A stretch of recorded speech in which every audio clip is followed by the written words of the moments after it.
આજના એપિસોડના નિર્ણાયિકા એ આશિત હેમાની જોડમાંના શ્રીમતી હેમાંગીનીબેન દેસાઈ છે.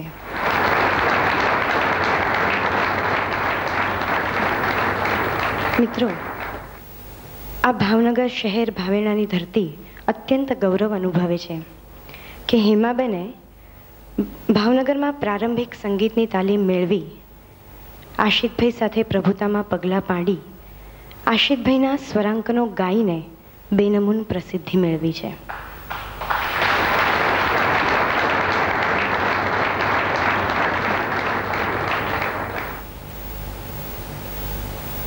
કેટલું કહું એમના વિશે. સતત 3-4 એપિસોડ્સ હું બોલે રાખું તો પણ એટલી બધી સિદ્ધિઓ એમને નસીબાઈ છે કે આ 3-4 એપિસોડ્સ પણ અમને ઓછા પડશે. કંઈ કેટલાક ટીવી સિરિયલ્સ, હિન્દી, ગુજરાતી ફિલ્મોમાં પ્લેબેક સિંગિંગ હેમાબેને કર્યું છે. ખૂબ બધી ઓડિયો કેસેટ્સના વોલ્યુમ્સ, ભક્તિ સંગીત, ગીત, ગઝલ બજારમાં એમના અવાજમાં ગુંજી રહ્યા છે. અને મિત્રો, જો અતિશયોક્તિ ન કરતી હોઉં તો ભાગ્યે જ એવું કોઈ ગુજરાતી ઘર હશે જેમાં દિવસમાં એકવાર હેમાબેનના કંઠે ગવાયેલ ગીત, ગઝલ, ભજન કે લોકગીત નહીં સંભળાતું હોય.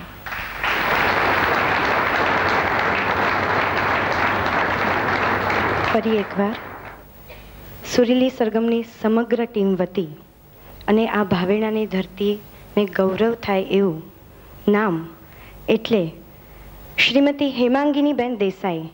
Please welcome Shrimati Hemaben Desai.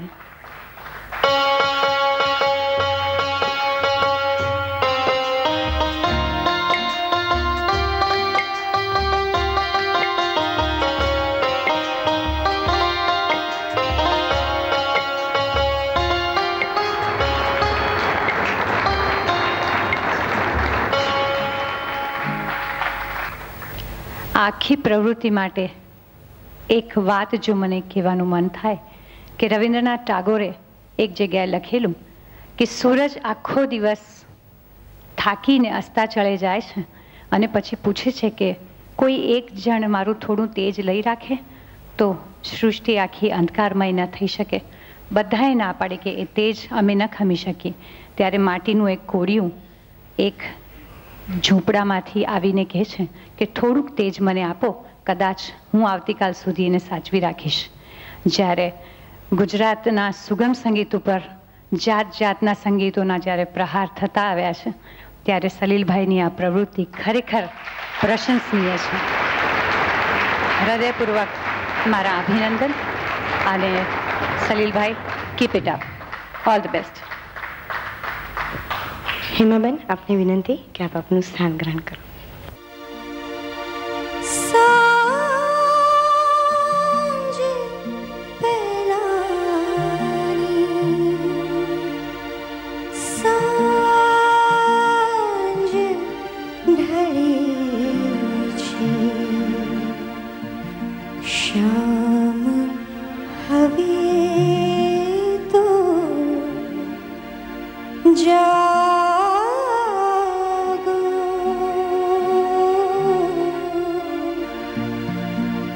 તમે અમારા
તડકો પણ આ સંગ તમારે માખણ જેવો લાગે. તમે અમારી જેમ શ્યામજી સંગ અમારો માગો. તમે અમારા રોમ રોમમાં, તમે અમારા રોમ રોમમાં થઈ વાંસળી વાગો.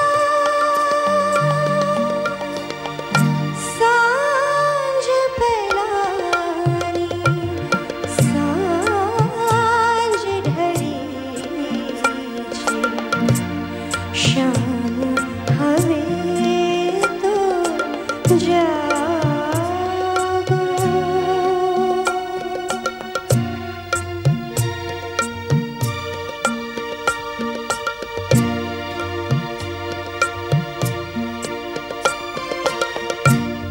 વૃંદાવનમાં હરશું ફરશું, ગાશું ગીત અનેરા.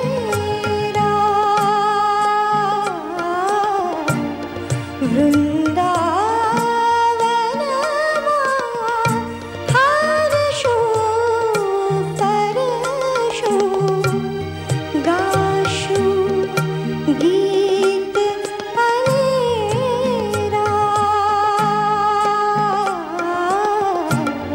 કોઈ વૃક્ષની છાય પછી તો ગિરિધર મેરા મેરા. શામ તમારી સંગ અમારો જન્મ જન્મનો લાગો. તમે અમારા રોમ રોમમાં, તમે અમારા રોમ રોમમાં થઈ વાંસળી વાગો. સાંજ પહેલાની સાંજ ઢળી છે, શામ હવે તો જાગો.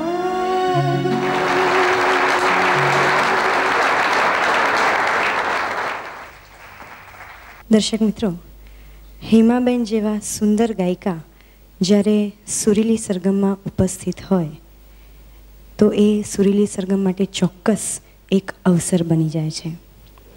હું હેમાબેનને એમને એમ તો જવા નહીં જ દઉં અને સુરીલી સરગમ વતી વિનંતી કરું છું કે કંઈક સુંદર સંભળાવીને આ એપિસોડનું સમાપન કરે. નરેશ સાહેબની ગઝલ છે. આશિતનું કમ્પોઝિશન.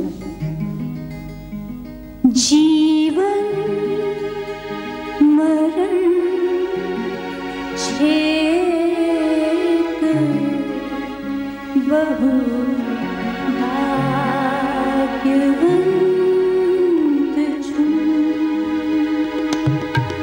જીવન મરણ છેક બહુ ભાગ્યવંત છું.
जीवन